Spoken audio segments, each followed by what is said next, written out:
I stated this quite a while ago that a goal I had in serving here was that I wanted to retire before Charlie did, and I almost made it, Charlie. But it's been my great honor. I know everyone in this room feels the same way, to have dealt with you and been your colleague. And you made a comment that you weren't going to draw your own cartoon.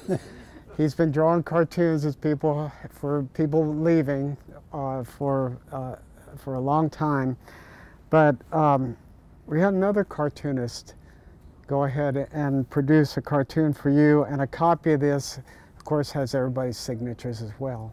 So this is from Dan Proctor. Oh, wow. Wow. Terrific. Terrific. I'm flattered. Show it to everybody there. They can. I think Dan did a great job.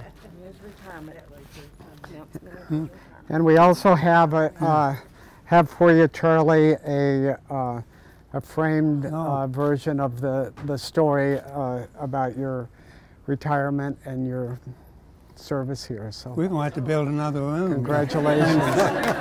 Thank you. You bet. Wow.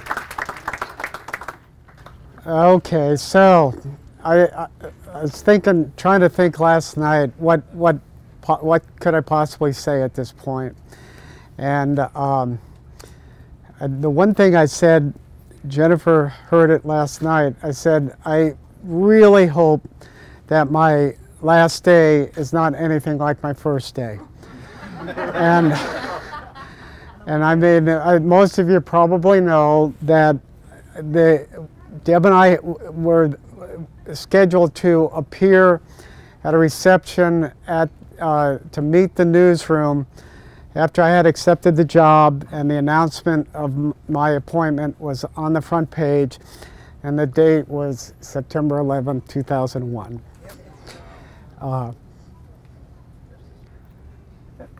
It was,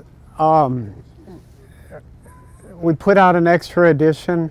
It's when I got to know Jennifer Dedman.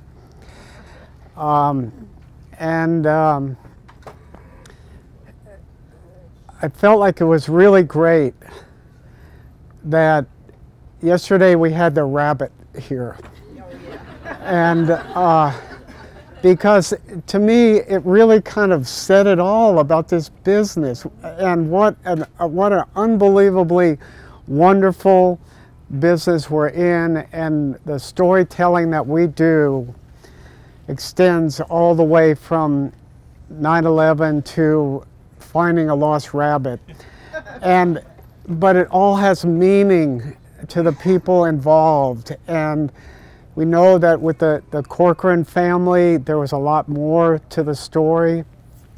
And there's a lot to that story in a lot of different ways, and we want to tell it in every way we can. And I feel like I've been so privileged to have been in this business, and I can't really think of a better place to work than a newsroom. The first one I walked into was really small, 2 reporters, and a sports person also. But it was a daily paper, 6 days a week. And lo and behold, I met somebody there. I was like, she wasn't a reporter though. She was a student who was working there part-time. But, and from then on until now, 43 years working in newsrooms. I mean, what could be better? You work with people who are engaged, who are doing their best to tell the story of people in our community.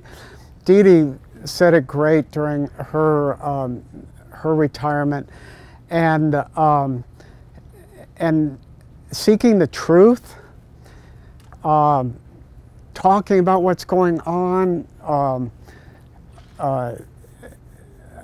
It just, I think it attracts great people. It allows for such a stimulating environment. My best decision, I've shared this before, that I ever made as editor was when they were still planning this building and it wasn't built yet, but the cubicles were going to be this high. And I said, no, I want them to be this high. And I truly believe that was the best decision I ever made. I've been, since that newsroom in Douglas, Arizona, been through a lot and worked with a lot of wonderful journalists.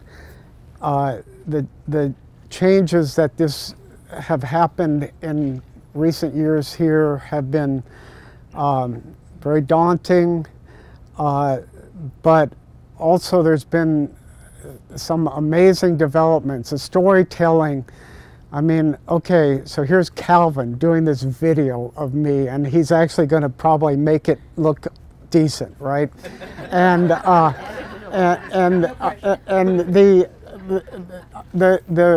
the capabilities that we have to tell about our community and tell about the people in the community are beyond anything that we ever had in the past. And everybody in this newsroom is just doing a fantastic job. I've never been more proud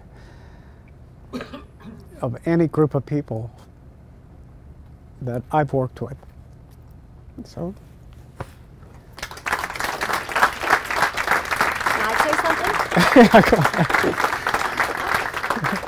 This is Deb, by the way. This is my wife.